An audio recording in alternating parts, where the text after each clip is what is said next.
శాస్త్ర తల్లి నీ బొమ్మ రాస్తాను రా. ఓకే అన్నీ వచ్చేసా. బాగున్నానా?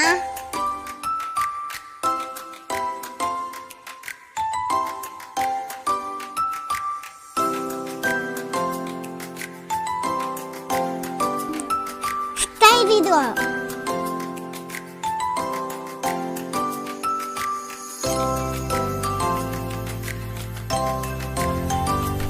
అయిపోయింది లాస్ట్కి వచ్చాం. శాస్త్ర నీ బొమ్మ గీస్తాను రా, వచ్చి చూడు, చూపించు.